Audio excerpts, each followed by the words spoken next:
Hello guys, hello po sa inyo lahat. What's up po. Magandang araw po sa inyo lahat, no?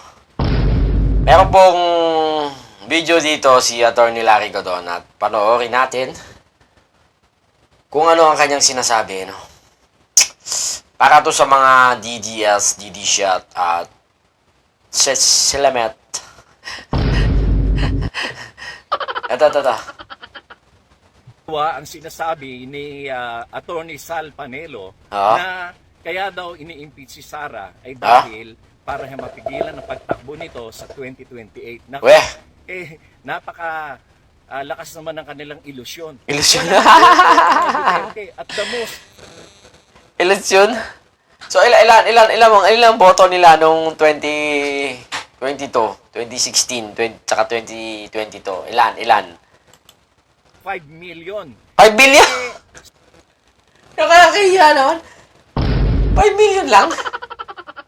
Kaya hindi pa kaya magluklok ng isang senador yan, ah.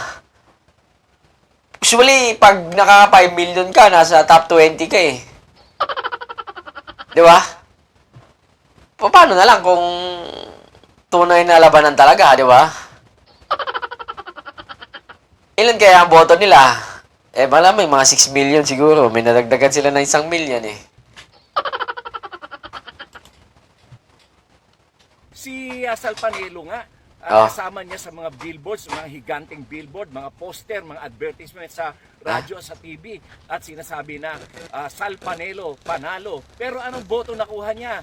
Nandyan siya sa kulelat ng mga, nasa top 30. Wala siya sa top 20. Makikita mo, doon na wala. Ay. Konting-konti lang. Kaya lang nanalo si former President Rodrigo Duterte noong 2016 ay dahil sinuportahan siya ng mga Marcos loyalists. Tama naman yon.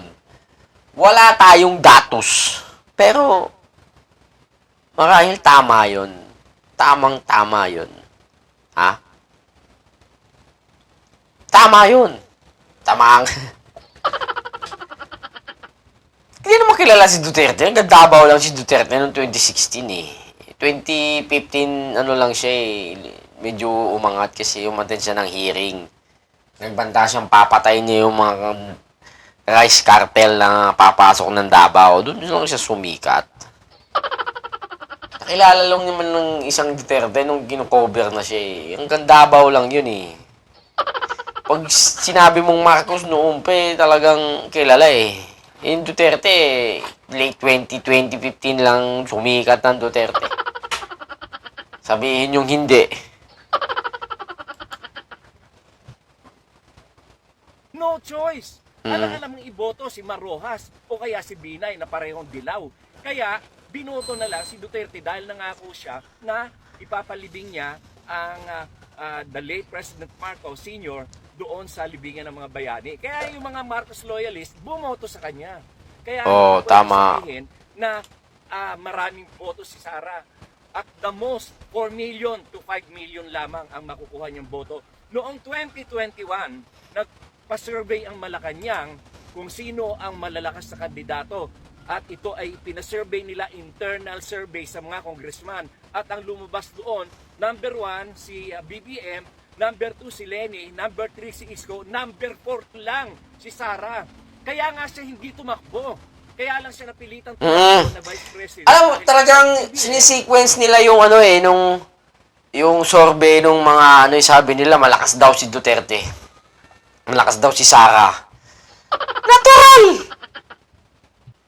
Ama niya yung Duterte, ama niya eh.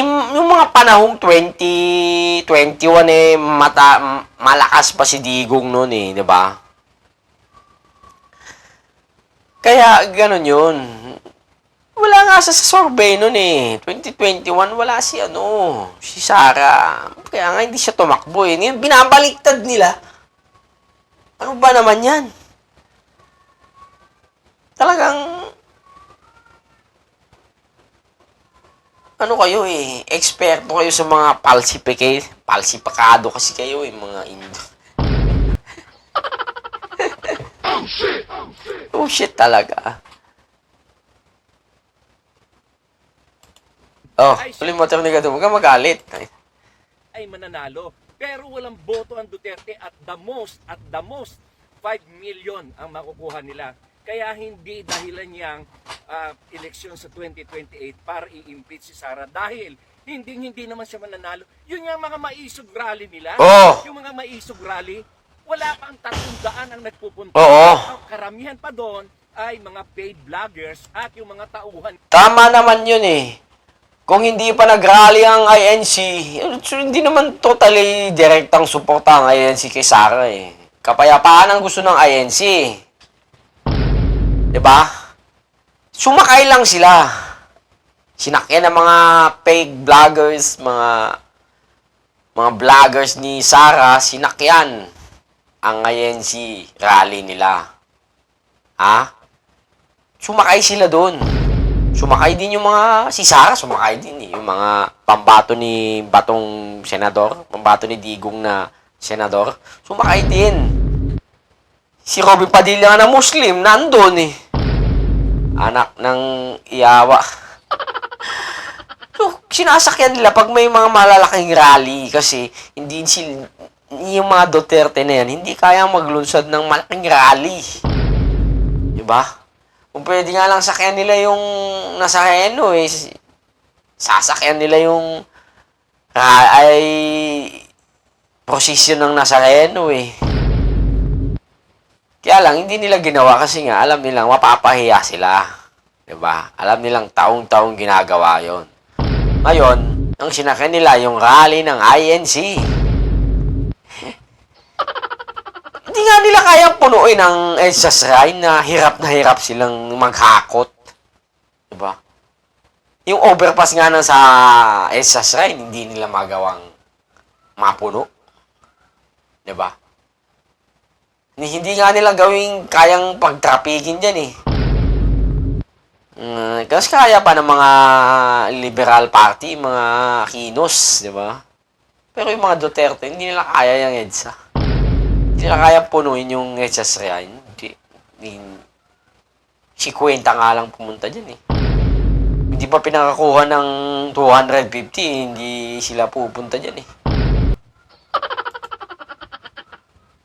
Nila. Kaya hindi mo masasabi na meron silang mga tao na, mga butante na milyon-milyon para sapat na makapagboto o makapagluklok ng isang presidente. Napakalayo. Alam Nakakatawa nyo na. ang sinasabi ni Attorney Sal Panelo Alam nyo na. kaya daw ini-impeach si Sara ay dahil para mapigilan ang pagtakbo nito sa 2028. Nako, Ayaw napaka